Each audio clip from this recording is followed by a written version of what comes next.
Man. That girl done called about 3 times asking what this shit is.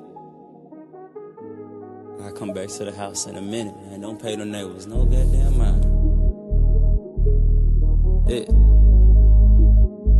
What you talking about, nigga? Yeah, I got this kind of shit. All that shit going for a different price, though. I bet. I can't talk too much.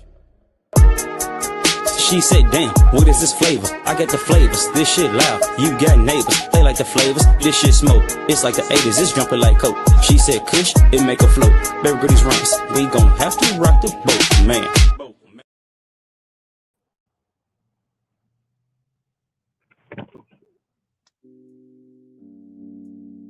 We got them flavors. We got them flavors. Are we live? We're ready to go. We live? We ready? Here we go. Here we go. Good morning, everybody. 1975 wrestling fan, a.k.a. Famous B, live on the Famous B show right here at FTW Podcast with the co-host of the day and a member of the FTW family, Lyle Murray. What is up? What is going on today?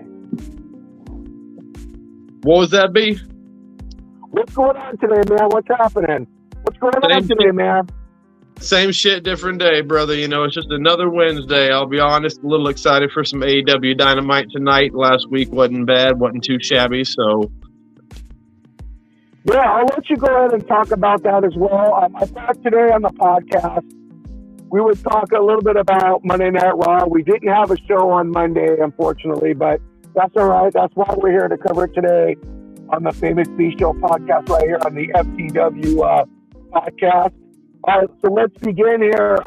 Let's just get a little bit into the main topic that we all pretty much know about, and that was AJ Styles. It was AJ Styles pretty much day, if you want to call it. Pretty cool.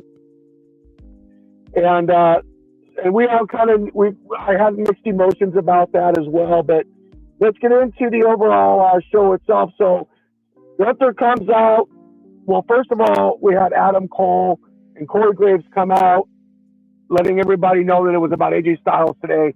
Gunther comes out, cuts his promo, and then obviously, he's Gunther, interrupts and basically tells everybody that it should be about him and not so much AJ Styles. What was your overtake about that, Lyle, as far as Gunther coming out and just interrupting in general? I'm gonna keep this short and sweet. I've always liked Gunther. Have people forgotten that Randy Orton's still alive? Randy Orton still wrestles. Randy Orton hasn't retired. Randy Orton is the legend killer, the career killer, the whatever you want to call it. Why are they giving Gunther the Randy Orton gimmick, especially when the motherfucker ain't even retired? That pisses me off. I get it, trying to keep him relevant, find some other way. So it makes sense for what they're trying to build him and bill him as. Yeah, of course, I'd expect nothing less. I've always liked Adam Pearce as general manager. I like Nick Aldis too, and I think that as much as Adam Pearce is involved every Monday, he helps make the show. So I would like to see Pearce back in the ring. I don't know if he can't. I don't know if he doesn't want to or whatever that is behind all of that. I don't know. For people that don't know, Adam Pearce is multi-time NWA World Heavyweight Champion. It's not like he's shabby in the ring or never had any experience either. He held the same title that Nick Aldis held before he became the general manager of SmackDown recently-ish. So, I'm still pushing for that. Let's get that at Mania. Let's get a Nick Aldis versus Adam Pearce. Boom. I think that'd be pretty cool. You like to do your celebrities and your throwback stuff, but I think that could actually have potential to be a match. That'd be pretty interesting. Yeah, that'd be pretty interesting. Yeah, I like where you're going with that. All right, let's get to the next thing that I think everybody's kind of talking about here, and that is Cody Rhodes cuts a promo. The Vision comes out with Bronson Reed, Logan Paul, and Austin Theory. So, again, we're going to get into the details of Bronson Reed, that the fact that he got hurt after the show and now he's out for a while. I don't know how this whole Vision thing's going to turn out now. Being that Bronson got hurt, like I said, we'll get into that later in the podcast and show here. But you know, it's pretty cut and dry. Cody's Cody. Cody does his thing. We all know he's going to do it each and every week. The Vision's coming out. You know, they like to interrupt people. They're handling business. So it's just one of those things where, you know, they want to keep the fans entertained. And do you have any thoughts about that pertaining to Cody, the promo, the Vision?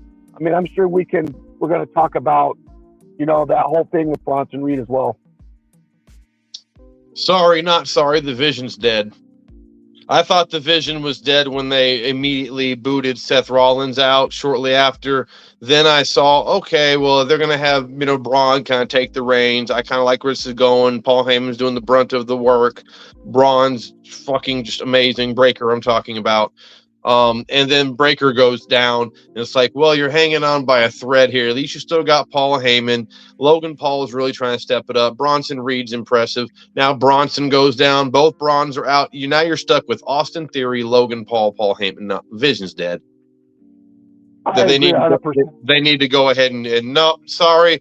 Good idea. We had it. Unfortunately, with Seth and then with both Brons going out, no, that's just, it's too plagued with injuries, too much. Do not try to make this one of them. Well, we're going to keep them around and have them be relevant in some tag stuff and maybe talk every now and then so that when everybody can come back in 9 months, we can just, hey, the Vision's back. Please don't fucking do that. We've seen that too many times. It doesn't work most of the time. This is going to be a stable that should, although I think it had great potential, they're going to have to, I think, pass on this one and move on to something else. I agree, which takes us and leads us to the final spot for the Elimination Chamber. We had main event Jey Uso with El Grande Americano and Bronson Reed, and at this point, I was kind of pulling for Bronson Reed to win. Unfortunately, main event Jey Uso won, and now that Bronson Reed is out with the severe injury, it looks like the Vision is pretty well dead at this point. Talk about the match in general. Was it the right decision for them to give Jey Uso the spot? El Grande Americano could have been one of those guys. We know that Bronson Reed should have been, but he got hurt. So talk about the match in general and if you were satisfied with the winner they picked. I think it was necessary for him to give it to Jey. I think that it probably would have went to Bronson if he didn't hurt himself. If he hadn't tore his bicep in that clothesline that he did or whatever, because immediately, as soon as he did that clothesline to break up the pinfall, you saw him grab his bicep.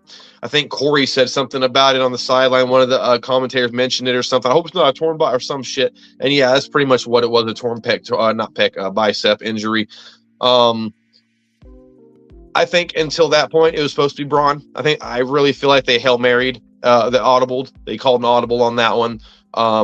If you're going to have to audible and those your choices is El Grande or Jey, of course, it's a no-brainer. I'm sorry. I like Chad Gable, El Grande, whatever. Like them.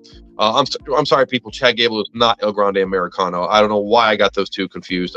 I don't really like El Grande all that much. Jey Uso's Jey Uso. Out of those two choices, it's a no-brainer. Yes, you're going to send Jey to the chamber. Jey better not win the chamber. I know that much. Right. I think I can agree. And then, of course, you know, I think the biggest thing that everybody is probably looking at from the El Grande Americano side is we have El Grande Americano, who everybody thinks is Chad Gable. Like you said, you don't think it is. And, of course, we have El Grande Americano, Ludwig Kaiser. At this point, let's get a match with them one-on-one. Let's get this over with. I really think that El Grande Americano, Ludwig Kaiser, will probably be the guy that will have a championship match for the Triple Omega title against Dirty Dom. Don't know where that's going to go. I'm predicting that maybe El Grande could win that match. But at the end of the day, let's just get one character. I've been hearing that both sides are getting pop, which is great. But at the end of the day, let's just get one and let's get the other guy, you know, to find out who he is. I sort of think he's Chad Gable, but I'm not quite sure because, again, the reason why I say, and I'll let you jump on this topic because it's probably crazy that we're doing it, but the reason why I say it's Chad Gable is because look at what they have not done with Chad Gable. You know, they put him in the American Made, but that really never worked out. We all know that Chad Gable can wrestle. I've seen it on numerous occasions where he's had Intercontinental Championship opportunities. And I kind of feel like we need to go back to that old Chad Gable, give him a little push, give him a little run. He could be Intercontinental Champion. I think he never got the opportunity. And let's just keep Ludwig Kaiser as El Grande Americano. He's clearly playing the character so damn well. At first, I wasn't with it, but then I started realizing that this is actually a really good thing for him. So go ahead, Mr. Lamory, talk about that. I agree with you for the most part, B. I think that they're going to do it in reverse, and I kind of agree with you in reverse in a little bit too. Here's what I mean by that. I do feel we're going to get Ludwig Kaiser, El Grande, versus the alleged Chad Gable, El Grande. It'll probably be at Mania. Unfortunately, they're going to waste a Mania match on that, but it is technically a major storyline, so whatever. Okay, cool. And like you said, they're both over. Either El Grande comes out, not the little minion people, but either El Grande comes out and there's pops. I think they're going to have the alleged Chad Gable Americano beat Ludwig Kaiser and win the AAA Mega Championship from Dominic Mysterio at one of the AAA shows. I feel that should be reverse. I feel Ludwig Kaiser should win that feud, unmask El Grande, the original El Grande Americano. Okay, go on to beat Dominic Mysterio, unfortunately, for the AAA Mega El Campeon, you know. And then after that's revealed, whoever the original El Grande Americano is, if it so happens to be Chad Gable, that's when I would like to see, and excuse me, Mr. Angle, I know you don't like this term, I apologize, but I would like to see a Perk Angle style of Chad Gable. I think in a very aggressive, no nonsense, I'm going to come out there and beat the living dog shit out of you, for lack of a better reference right now, a natty type, but for Chad Gable, boom. That's his bread and butter. That's his money. That's his twilight of his career. That's his world championship gimmick and run. I guarantee it. We just saw him. I'm sorry. We just saw the alleged him, Chaos Theory Bronson Reed. That's a 300-pound man. That's perfectly well said. I think you nailed it on the head. I mean, you know, Chad Gable, I think can be well on his own. I truly believe that you know, given the opportunities that can be given to him, I think he can do his thing. And yeah, I agree 100% with what you're saying. I think you know, basically Chad Gable is taking on the Kurt Angle character. We saw even before he became El Grande Americano how the fans were perceiving Chad Gable as that character of Kurt Angle. I think it meshes well. I think it's perfect. I agree with you. I think the aggressiveness they can bring out in Chad Gable, just make him a guy who says, you know what, I don't care what you guys think, it's all about me. And that's what the way it's going to be, is all about me. And I'm also an Olympic gold medalist, and I didn't have to break my neck to do it. You know, something like that. You know, you all think Kurt Angle is so great because he was an Olympic gold medalist with a broken neck. Well, I was so good, I didn't get my neck broke to begin with and still won the gold medal. You know, there's angles there, no pun intended. You can go. And I think it's money for Chad Gable being his size. He's a 5'8", 5'9" guy in professional wrestling. You know how that's, well, most people probably know or don't know. When you're less than 6 foot, like 6'2", you're kind of viewed upon as why do you wrestle, blah, blah, blah, the smaller guys, yada, yada. That's why you got to be good. You got to be a Chad Gable. You got to be a Finn Balor. You got to be a Tyler Bate. You got to be somebody that's a Pete Dunne. Somebody that's under 6 foot, you have to be undeniable. We go AEW size, we go Daniel Garcia, we go Darby Allin, we go, the list goes on. You have to have that, if you're going to be a smaller guy. And Chad being a smaller, swole brick shithouse, let's go. I'm all for that. Let's push Chad a little bit, man. You know, guys, creative team, if you can hear what we're talking about, let's get the Chad Gable, Kurt Angle gimmick in there. Let's get it started, because that's where he needs to be, and hopefully we get to see that. All right, let's move on. All right, listen, it's clear cut and dry here, guys. I'm not going to beat around the bush here. It's very plain and simple. I think we can all agree here. It was bound to happen from the beginning. We all knew that the other half was not going to happen. What am I talking about here? Liv Morgan versus Stephanie Valkyrie for the Raw Women's Championship at Mania. Listen, we knew it was going to happen. It's clear cut and dry. It's set to go. Jade Cargill, I don't know what they're going to do with her, but I love the way it's being planned out. I love the way that the storyline was portrayed. And now we're set. We saw what happened when Liv Morgan took the microphone and whacked Stephanie over the head, attacked her. We saw Jade Cargill leave the ring. So again, guys, pro wrestling fans, we knew this was going to happen. If you didn't think it was going to happen, I clearly think you weren't paying attention, because remember, my theory always remains the same. If it doesn't make dollars, it doesn't make sense. Liv Morgan fighting Jade Cargill would absolutely make no sense. This makes sense. So give me your thoughts about that, Lyle. Maybe you disagree to agree. That's perfectly fine. But at the end of the day, we knew this was going to happen. I have mixed emotions, thoughts, feelings. Definitely some controversial thoughts and feelings on this topic. I try to be as politically correct. Oh wait, then I wouldn't be me.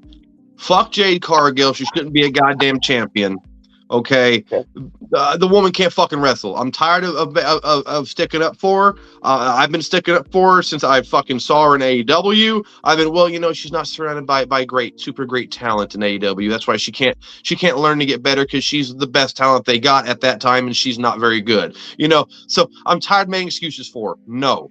No more. She can't wrestle. That little pump kick she tries to do all the time that looks like dog shit when she throws it. Lash Legend's been doing it her entire career, and it looks fucking beautiful. That's how you do it, Jade. Take some notes. Should not be world champion. I don't know, because I don't get to watch SmackDown. Has she even defended that title once yet since she got it? No. She did defend it against Jordynne Grace, which was a decent match, but clearly Jordynne Grace was whooping her butt all over the ring. And I really thought that they were going to give Jordynne Grace that title. That would have made more sense. Go ahead, sorry. No, go ahead. No, she didn't look good, to your point, and I'm going to let you continue. Yeah, she didn't look good. Okay. Yeah, and like I said, I've been making excuses for a couple years now, and I can't do it anymore. I just cannot be me and continue to that. I don't know why the woman has a strap on her, so no, for me, it does not make sense for Liv Morgan to wrestle Stephanie Valkyrie, because Stephanie Valkyrie can wrestle. Stephanie Valkyrie has some charisma, has a very dedicated, passionate fan base behind her, and Jade Cargill does not need to be champion. So I would have much rather seen Liv Morgan shock everyone, declare on Jade, and whoop that ass at Mania and get that belt off of her. I mean, some say that would have made better sense, only because of the fact that Jade Cargill is just, and again, I kind of blame the creative team for not elevating, Jade Cargill to the highest level as champion. I've talked about this several times, not only on my podcast, but on this podcast as well. And it's just one of those things where this creative team has just got to make the right decisions at the right time. And I'm kind of feel like they're not with Jade Cargill. And a lot of times we blame wrestlers for, not producing in the ring. But at the same time, it starts with the top. Let's just keep it real here, guys. It starts from the top. We can't blame the wrestlers. The only thing we can blame them for is their technical style, what they portray in the ring. Are they doing what they need to do to entertain the fans? Because that's not the creative team's fault. That's the person who's actually getting in the ring and wrestling. I'm sorry, brother. I'm going to have to disagree. Yeah. Okay. Look, having been in the ring, sure. I'm not going to even allude or pretend to say I'm a professional. I've done this for so many years, yada yada. No, I've been in the ring about almost 20 times in separate matches and everything myself. When I suck, I suck. When I stink it up, I stink it up. That's my fault in the ring if my timing is off, if I don't land a move, if I'm not where I need to be when my opponent is coming at me. That's on me. Okay, that's on me, whether it's communication, whether it's being green, whether it's not having the right diet, going in winded, whatever, injured, it doesn't matter. That's on me. I'm the one that makes the ultimate decision at the end of the day to step in those ropes and to put on a show for the people that paid to see a show. And with her having traveled now for a year with the best equipment, the best talent, the best trainers, the best facilities, no, she should be leaps and bounds more than she is. How in the fuck are YouTubers coming in and blowing shit out the water, but this woman who is a legitimate physical athlete specimen, I mean, good Lord, this just might not be for her. This just might not be her sport, her entertainment bracket. There are not saying she can't be or shouldn't be successful everywhere else in her life.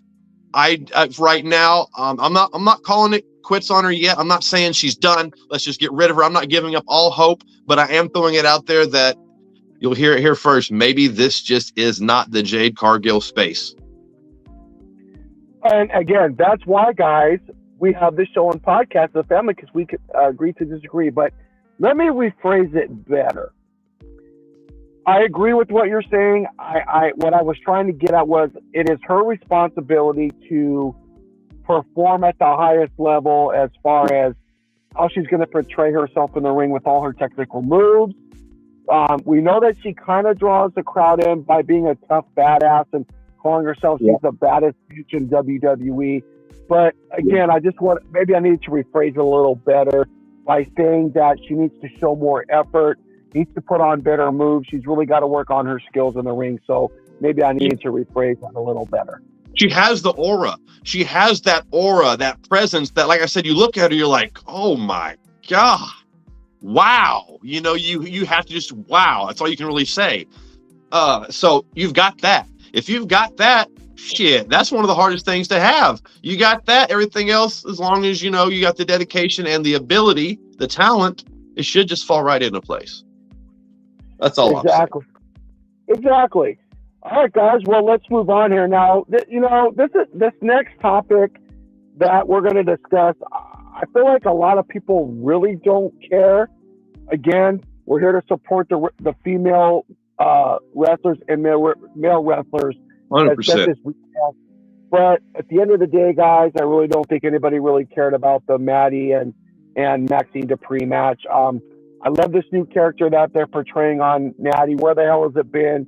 Why didn't you guys bring this sooner? This aggressive Natty is like an MMA fighter. I think it's great. Do I think it's a little bit too late? I think so. I think this should have been portrayed a long time ago. When you talk about Maxine Dupree, there's really not much to talk about other than she's there, she's having fun. You know, I don't know what they're going to do with her. So, yeah, go ahead, Lyle. I know you're eager to talk about it, so go ahead. That's just my thought. Again, B, for once, I'm going to have to respectfully disagree with you. I'm Team Maxine. I think Maxine has improved leaps and bounds from when we first saw her. I think she puts in the work, the dedication. When she fucked up, it's a lot like Lyra Valkyria. Lyra Valkyria won me over a little bit more. I'm still not thrilled about her character. I don't woo when she comes out. But when I saw the newest WWE documentary, Unreal, or I think it is on Netflix, and I saw it had that little thing where how hard she is on herself when she knows. When we're sitting there saying, yeah, Lyra, that was a shit match tonight, we're having a podcast, we're being rough on her, she's saying the exact same stuff to herself. And not a lot of people can say that. So she's being honest and acknowledging to herself. And whether that can be good or bad is in the eye of the beholder. Different things work for different people. Some people can't be tough love doesn't work on some people. Some people can't self-motivate. Some people, that's all only way they can get through life is self-motivation. It all depends on the strength of the character within. And I mean your actual character, not one you're portraying on TV. But regardless, I don't want to get off on that. I think Maxine is doing what I would. Natty, I agree with you 100%. I love this Josh Barnett, blood sport, MMA, nitty gritty. Let's get it, Natty. I love the shorting of the name from Natalya to Natty. I love the look. It's too late. I'm still with it. I'm cheering for Natty for the first time ever that I've ever watched her in her career. I'm cheering for Natty on her matches. I want her to win, not just because she's a heel. Everyone knows I love me a heel. I love most heels over faces all day long. They're just more interesting to me. But this match was dog shit. The way they ended it, the way that really she hits the post and she's out. How many hundreds of times a week watching wrestling do we see wrestlers hit the post and no? That for me ruins a lot of the progress that Maxine has made. The strength that they've made her character kind of build. Like she's not just this prim, prissy Maxine Dupree. You know, she's not this stereotypical diva almost all throughout their era type woman that they were kind of portraying her to be at first. And I was like, nah, that I don't like that's not really going to work. I like the new. I like what they've been pushing. I like the aggression, her training with Natty and learning the technical submission. And okay, she's with Chad Gable, and that I like all that. This, like, well, then why? Why do that this way? That short of a match, end it that way, unless one of them was actually injured, and I haven't seen any reports of that being happening during the match, where they needed to end it. That was fucking stupid and very disappointing. I was actually probably one of the few people that was excited to see, yes, let's get Natty and Maxine one-on-one. Let's do this. I want to finally see this. It doesn't need to be a WrestleMania match. Doesn't need to be a pay-per-view match. This is one of them just regular storylines that you can do on a Raw, a SmackDown, hell, an NXT, a Saturday Night main event. Doesn't need to be a huge thing. And I think they dropped the ball on it. And there you go, guys. Once again, good debate, good conversation here. We always can agree to disagree at the same time, and we're not always going to agree, but, you know, sometimes we will. It wouldn't be interesting then, B. It wouldn't be interesting. Why? And if everyone agreed about everything, why the hell are we even having conversations and discussions? Exactly, which is to my point. I want to lean towards Maxine Dupree being a mid-card wrestler, but I'm not there yet. I have to tell you. I need to see more. I like where she's going. Don't get me wrong.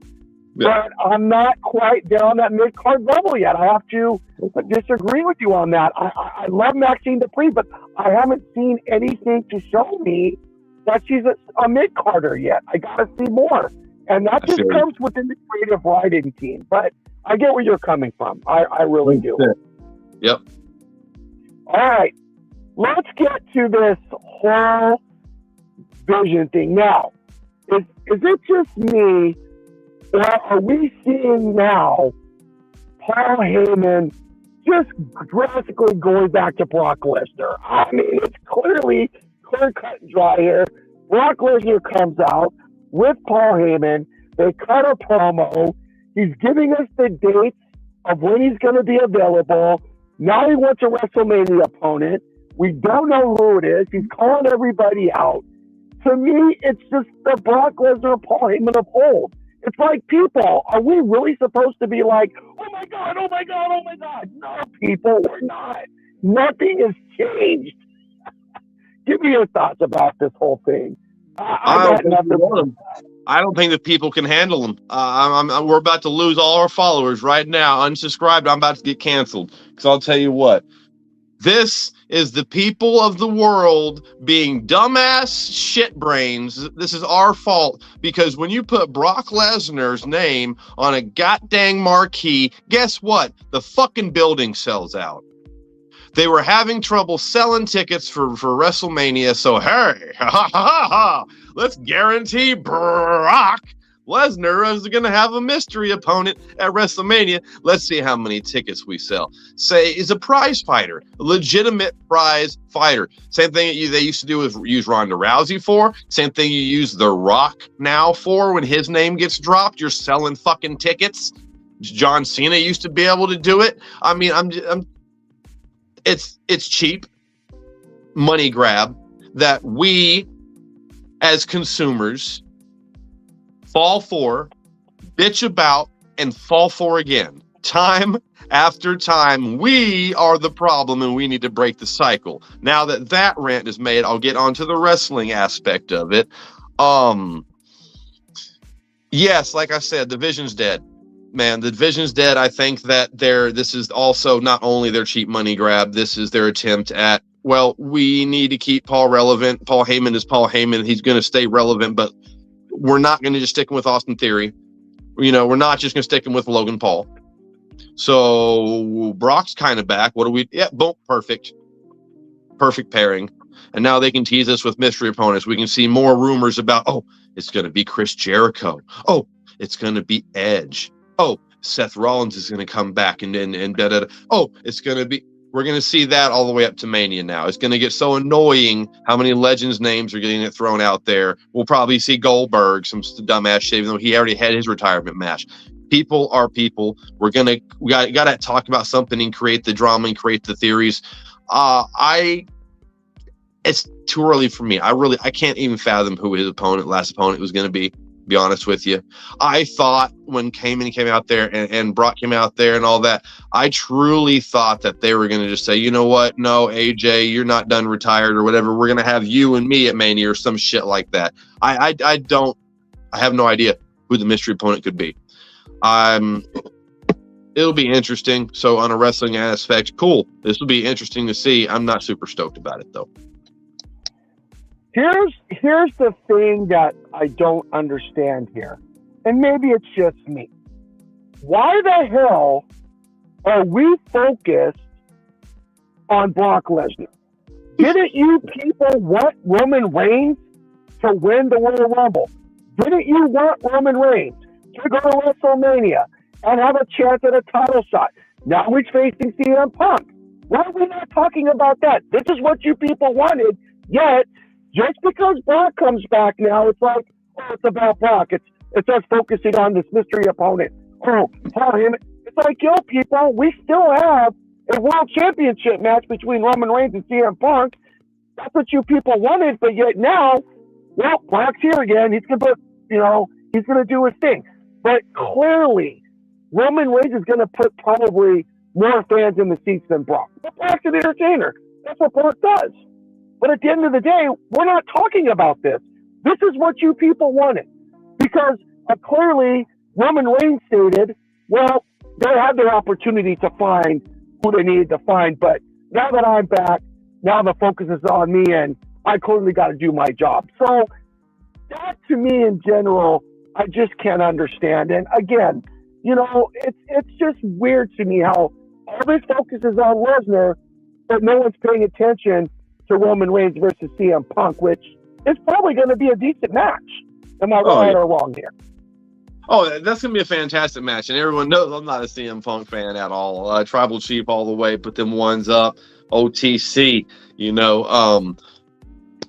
but that's a fantastic match. That is a main event. That's a WrestleMania main event. That is any main event anywhere. CM Punk, Roman Reigns is a main event. I just hope they don't pull some bullshit like they did last Mania and where Jey Uso, the winner of the Rumble, am I correct? Like the winner of the Rumble is supposed to main event WrestleMania, correct? But what ended up happening, didn't Jey Uso start WrestleMania night 1, was it, or night 2 when he beat Gunther? Correct. I think it was night 1 or 2. One of the, I think it was night 2. What world or universe did I fall into a multiverse where the main event is now the very first? No, it's not. So why? Right. Fucking stupid. Because they thought, oh, well, triple threat between yeah, that is a big match. Yes, with the people you got in the matches, that's a much bigger match. So why in the fuck is our world champion and our Royal Rumble winner not main event people if you're having them being your world fucking champion and your Royal Rumble winner? It blows my mind. I'm not saying, well, then, that would mean that Roman or CM Punk or would always be champion. No, that's not how that works. You can still have Roman versus Punk. You can still have Roman versus Punk versus Seth triple threat without a title involved. You can still have that be a co-main event. Hell, even a mid-card, if you have a mid-low, you can start the show with that. So it's, whoa, this shit is going to be amazing. Oh, my God. And then you still have your main events that are supposed to be your main events, which you bill all year long. The winner of the Rumble gets to go to WrestleMania and be the main event. The winner of the Elimination Chamber gets to be the second main event because they're going for the world. Just shut the fuck up at this point. All you do is lie to us. We're tired of it. Joe, I love the energy. Lionel's right, guys. Hey, as podcasters, we see these things happen. And he's 100% correct. I'm feeling it this morning, brother. I can't help it. I'm just feeling it this morning. I'm tired. I had to let some of that out. So bring that fucking energy, and That's what makes it so great as podcasters, guys. And this is why this is a treat for you, because you get to, and again, passion, enthusiasm, and desire is what we're bringing to the table. I absolutely love it. All right, let's move on. I think the biggest thing for me is people are complaining about this, and I don't know why. I get it in some aspects, but I don't.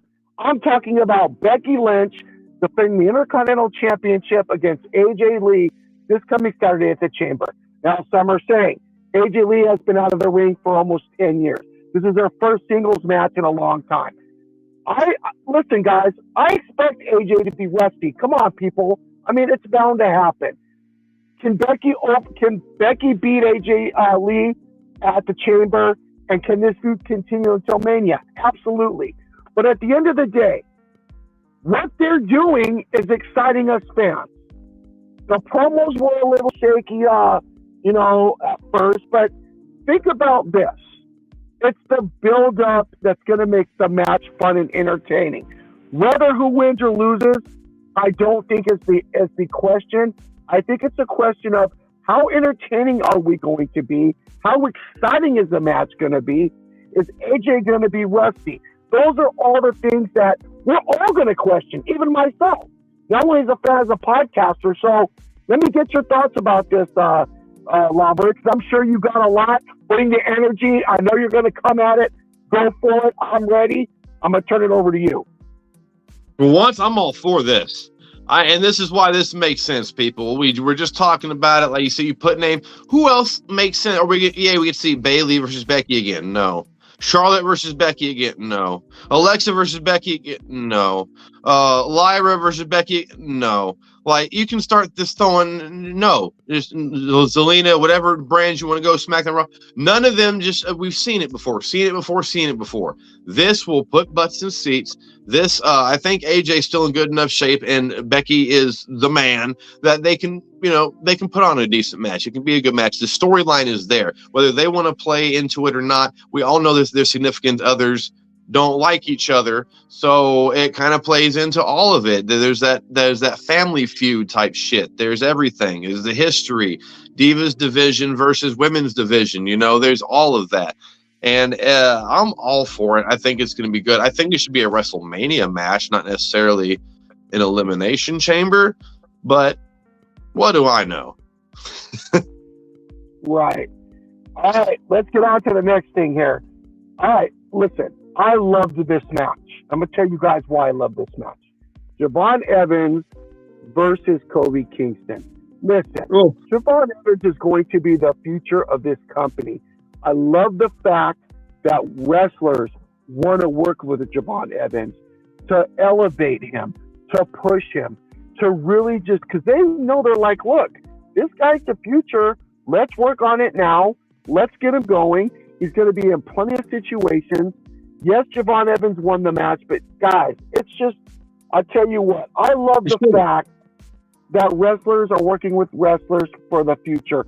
Now, I'm going to turn it over to you, Lyle, because I'm excited for the future of this young talent. I really am. It's a fantastic match, and I'll tell you what, that boy is bouncy. I like me some Javon Evans. He really is the future, like you said.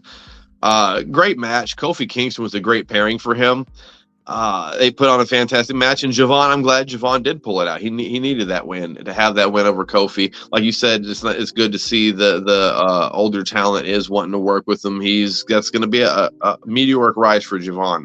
However, it better be mid-card. They better not try to push him main card scene too early. Let him get that U.S. and or Intercontinental title a couple of times.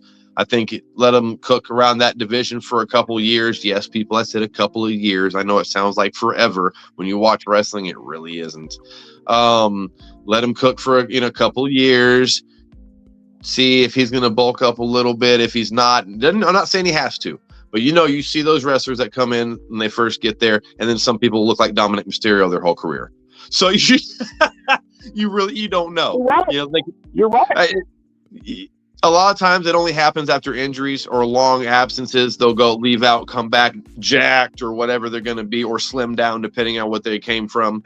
If Bronson Reed's able to come back from this and we see him, I feel like they might just slim him down. They might need to change his entire move set, because obviously the way he throws himself around ain't working for him. It's tearing his body up from ankles to elbows to wrists to biceps. It's not working.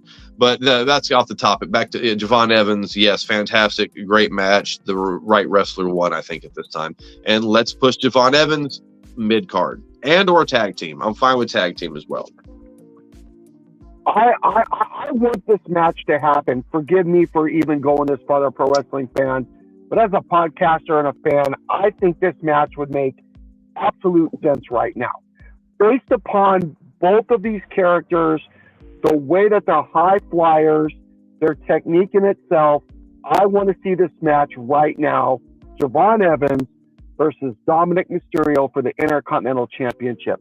I think it would steal the damn show without a shadow of a doubt. I'm just going to throw it out there. I don't want to see it right now, because I think when we do see that match, that's when Javon gets his first gold.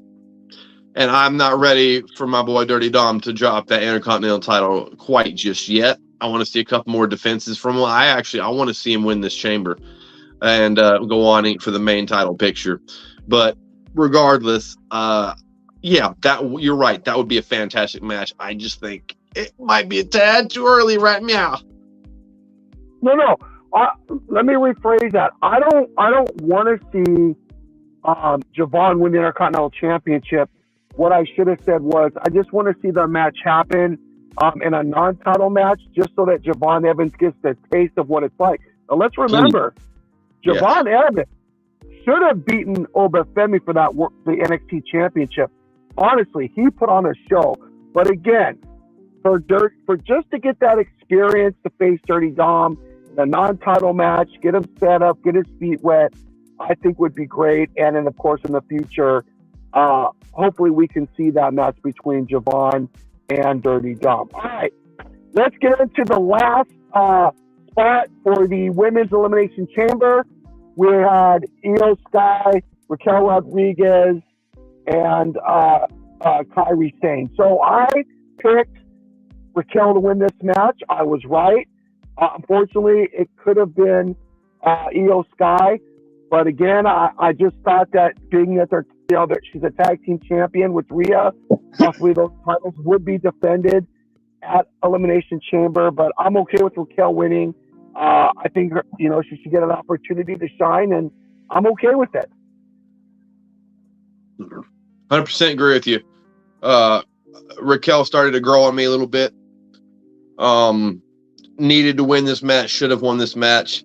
They shouldn't have had Kairi and or either Io in there. The two of them, we see that too much. As soon as you see Io and Kairi versus a third person, you pretty much know it's going to be that third person, or at the very secondary is going to be Io.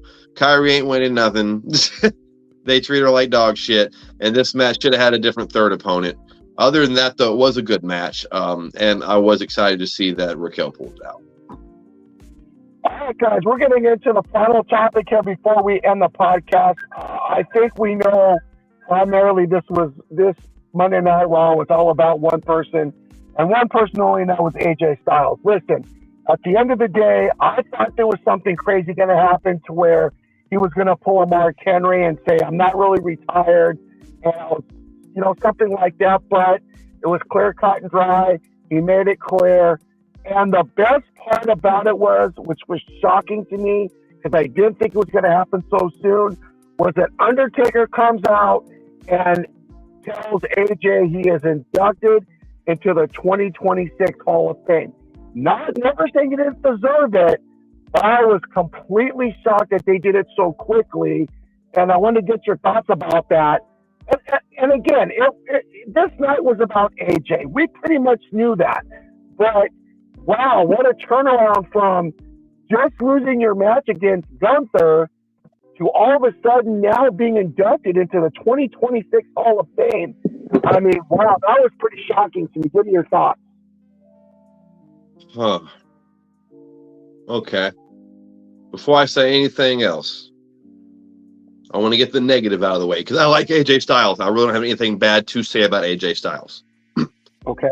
But I do have something negative to say about this Raw, what they kind of did. Two things, actually. I'm going to get them out of the way. so the rest of it kind of can end on a positive note, and AJ can get the respect he deserves. Okay.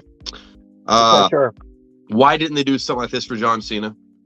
I get it's AJ Styles, but John Cena, I get, yeah, okay, they can argue, yeah, Lyle, John Cena had months, he had his retirement tour, blah, blah, blah. Yeah, I get it.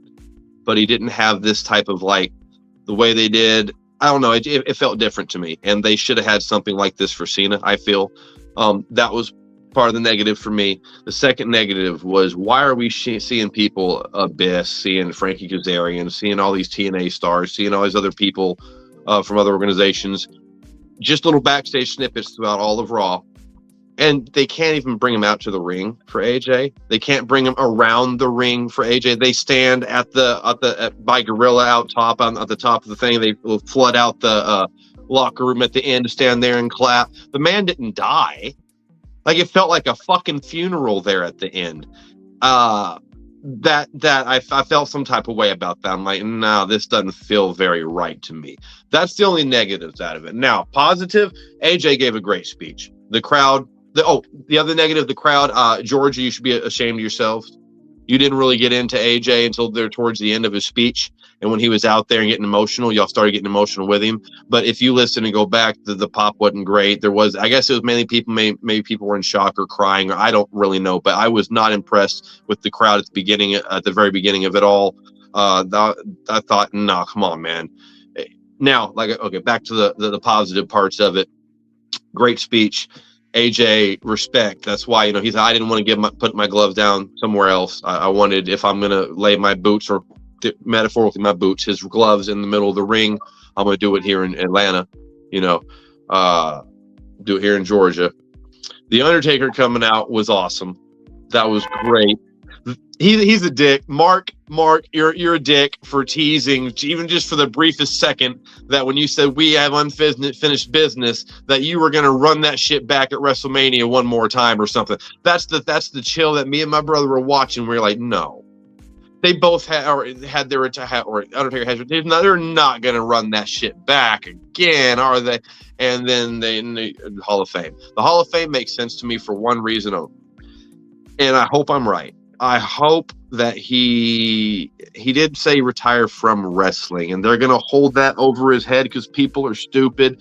I wanted him to do one final half-year, 9-month run in TNA and officially retire from wrestling in TNA. That's what made AJ. That in New Japan, but TNA, AJ made TNA and TNA made AJ. It just goes together like peanut butter and jelly, like butter on bread.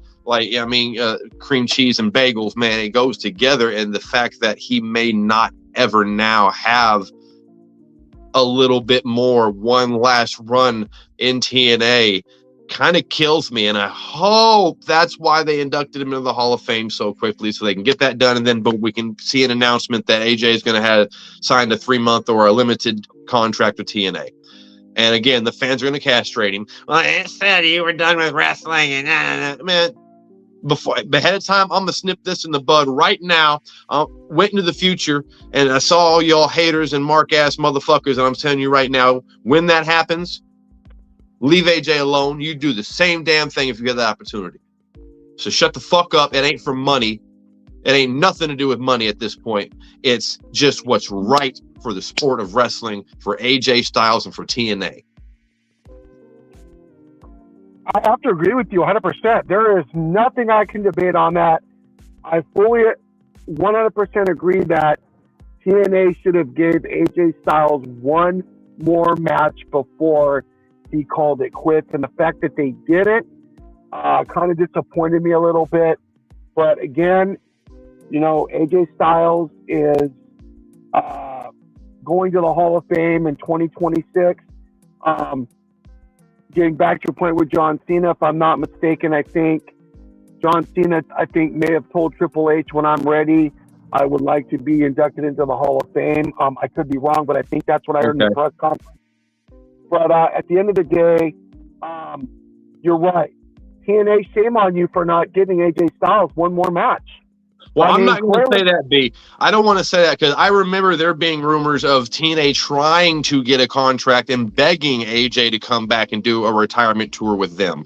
They wanted him to finish under the TNA banner.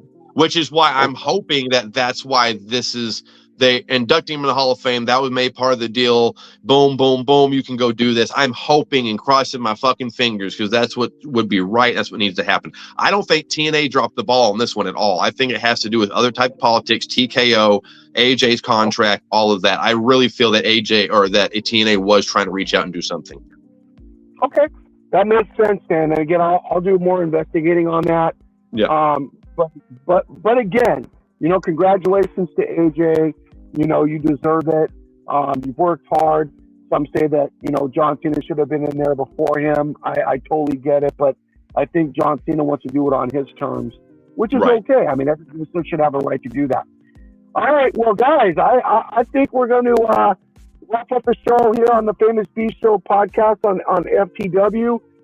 Any closing arguments or any closing statement you want to make, Lyle, before we end our show here on the Famous Beast Show podcast on FTW? Go for it. If you know anything about me, you know my newest gimmick is hashtag save independent wrestling, hashtag change independent wrestling. Both of them, either way, we can save it by changing it. There's so much that needs to be changed. The money is there. It's just not being distributed the right way or to the right people. We need to change that, and that'll change everything. Y'all want another wrestling revolution? Listen to Lyle Madman Murray, okay? I'm a madman for a reason. It ain't the type of madness y'all might be used to.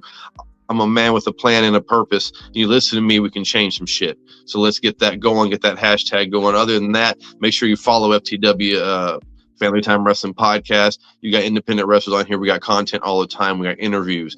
We got things in the works coming up soon, hopefully. You never know what you're going to see or hear on this channel. Follow us, 3-4 days a week. We got some shows going. Just go on and check us out. Everything he said is correct, guys. He is a crazy son of a bitch, but he's a good one. He's always bringing you guys love. The Boss Man, they're out there performing at the highest level in the independent circuit, hopefully become future superstars. Whether what company they go to, it really doesn't matter. But he's right. Guys, we run shows 4 days a week. We got Monday, we got Wednesday, we got Saturday. And guys, we are going to bring it to you always live right here on the FTW podcast. So with that being closed out, the Boss Man wants to come in here and close us out. I'm your host, 1975 Wrestling. Boss Man.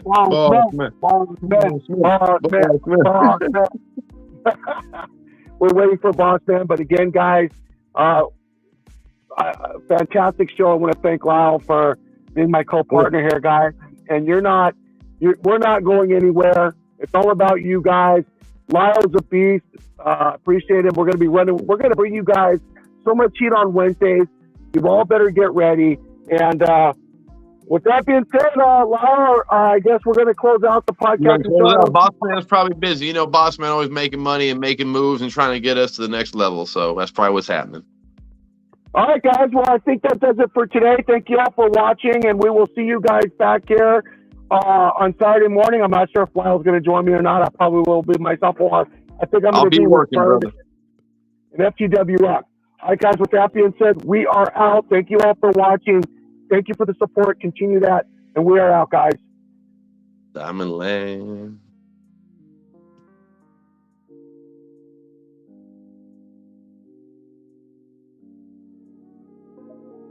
Man. That girl done called about 3 times asking what this shit is. I'll come back to the house in a minute, man. Don't pay the neighbors no goddamn mind.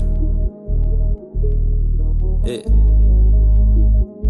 What you talking about, nigga? Yeah, I got this kind of shit. All that shit going for a different price, though. Alright, bet. I can't talk too much. She said, damn, what is this flavor? I got the flavors, this shit loud. You got neighbors, they like the flavors. This shit smoke, it's like the 80s, it's jumping like coke. She said, Kush, it make a float.